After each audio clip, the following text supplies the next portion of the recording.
So in this video, we're going to talk about Brittany Griner. She just got released from a Russian penal colony for bringing fascist material into Russia. And now she's been released on a prisoner exchange with an arms dealer who was conspiring to kill American soldiers with anti-aircraft missiles. Hey, that's Joe Biden for you. My name is Kyle, and in this video, I'm going to go over this article here, several articles, particularly one here on Outkick, where this guy, David Hookstead, has a very weak take on this. He has here, Brittany Griner released in prisoner swap for the Merchant of Death. That's the person who is the Victor, I believe his name is, let's see, Victor Bout. We'll get to him in a second. It says Griner was released in a prisoner swap from the swamp. Seemed appropriate.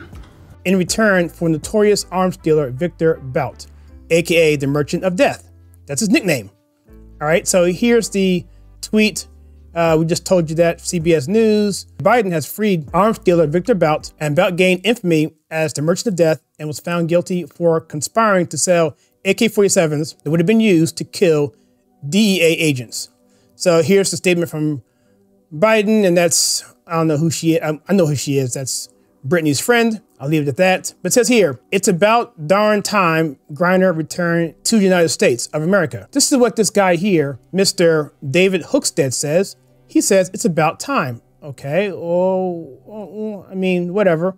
He says she's been in Russian custody since February 2022. The prison she was sentenced to serve her draconian sentence is notorious for torture and harsh conditions. Let's just stop there.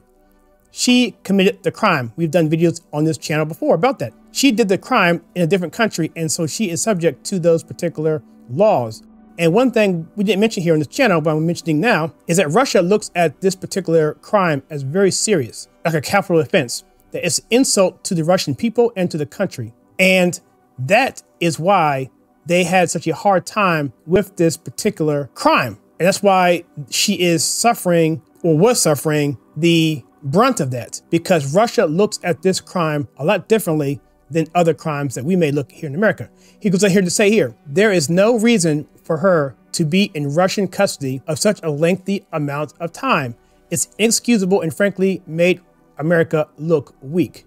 Well, I take it differently. I think Biden releasing this criminal, this arms dealer who's supposed to spend 25 years minimum in custody for trying to kill American agents, releasing him for a basketball player?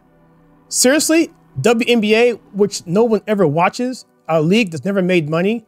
And I know that's not to say that her life is any less valuable than an NBA player. What I'm saying here simply is, I know some of you in the comments are going to say this. What I'm saying is, it's a WNBA player versus an arms dealer. Does anybody see any kind of difference here? That's just dumb. And the only reason why she is getting off is because of her skin color and because of other boxes that she checks. In fact, let's take a look here at some comments here at the bottom here. We have here, exactly, she hates America and she broke Russian law. No matter how stupid or draconian outsiders may think that law is, it's the law. The Russians won here. They look like Seattle in the Wilson trade with the Broncos. That's a reference to NFL. Russell Wilson is a quarterback. It was a bad trade. That's what you're trying to say. It's a bad trade. It says here, so Hookstead, the author, praises Griner release as great and that America was looking bad by the whole saga. Doesn't mention anything about U.S. Marine we left, Paul Whelan, who was convicted on baseless espionage charges and has been there for 4 years. Bad look on David and bad look for Outlook. Let's take a look at Paul Whelan. Paul Whelan, an American detained in Russia, wonders why he was left behind. Well, Biden has a habit of leaving Americans behind. If you know anything about what happened in Afghanistan, quote, why was I left behind? While I'm pleased Trevor is home with his family, I've been held on a fictitious charge of espionage for 40 months. Whelan said in a statement to his parents and shared with CNN, the world knows this charge was fabricated. Why hasn't more been done to secure my release? And there you have it, a simple case of a person who went to Russia, a basketball player, albeit a famous basketball player. And if you look at it from a WNBA standard, she's probably the best player in the league, which isn't saying much. But she goes to Russia. She has hash material, oils, something like that, vaping. She gets arrested. She's in prison since February of this year. and she was moved to a penal colony. She pleaded guilty to the charge. Russia has strict penalties for this kind of offense, and it's their laws, it's their country, they can do what they want. And I failed to mention prior to this is that she was the same person who basically said that we should stop playing the national anthem at games. She's done other BLM style protests and statements of basically saying she hates America. And when people come to me and say, hey, Kyle, she never said that. Well, what I'm saying is she hates America as it was founded, as a republic for individual liberties.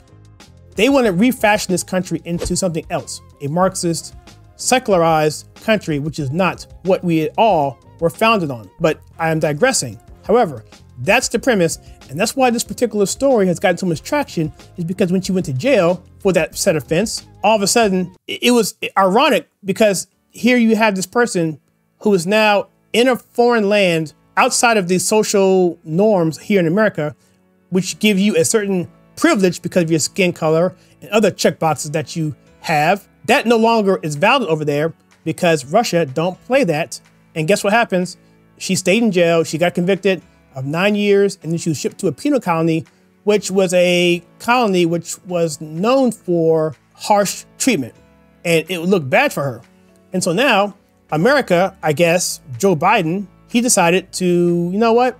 Let's trade her for this arms dealer for 25 years trying to kill Americans. How is that even remotely close at all? Maybe he could have traded him in for this gentleman here, Mr. Paul Whelan, in addition to Brittany, or something else, or not at all, or stay out of it. It makes no sense, and it makes America look extremely weak. And this guy on Outkick, this guy, Mr. Hookstead, makes him look even more weak, and makes Outkick look even more weak for the fact that they had this guy have this. Now, I guess it's an opinion piece, but it's not looked at as an opinion piece. It's looked at as a baseline article, which I think they should put here, that this is nothing more than a commentary, an opinion piece, an op-ed, what have you. Anyway, what do you think about this? What do you think about Brittany Griner and this?